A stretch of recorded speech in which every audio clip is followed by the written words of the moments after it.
मालेगाव महानगरपालिकेमार्फत शहरातील सर्व नागरिकांना जाहीर निवेदन करण्यात येते की सद्यस्थितीत चणकापूर धरण व गिरणा धरण परिसरात समाधानकारक पाऊस झालेला नसल्याने मालेगाव शहरासाठी शिल्लक असलेला पाणीसाठा हा ऑगस्ट 2024 अखेरपर्यंत पुरविणेकामी मालेगाव महानगरपालिकेस कटिबद्ध नियोजन करणे व त्या नियोजनानुसार मालेगाव शहराचा पाणी पुरवठा हा 3 दिवसाआड करणे अनिवार्य झालेले आहे।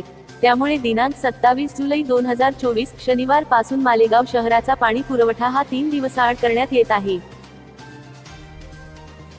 शहरातील ज्या नळधारकांनी नळांना तोट्या लावलेल्या नाहीत त्यांनी तात्काळ आपल्या नळांना तोट्या लावून घेणे, जे नागरिक नळ आल्यावर आपल्या घरासमोर, रोडावर व गटारीत पाणी सोडून देतात तसेच स्वतःचे वाहने धुत असतात असे निदर्शनास आल्यास संबंधितांवर दंडात्मक कार्यवाही करण्यात येईल। तरी दिनांक 27 जुलै 2024 शनिवार पासून शहरात 3 दिवसाआड पाणी पुरवठा करण्यात येणार आहे। तरी नागरिकांनी वरील बाबी विचारात घेऊन पाणी पुरवठ्याबद्दल कृपया नोंद घेऊन मालेगाव महानगरपालिकेला सहकार्य करावे असे मालेगाव महानगरपालिकेच्या वतीने आवाहन करण्यात आले आहे।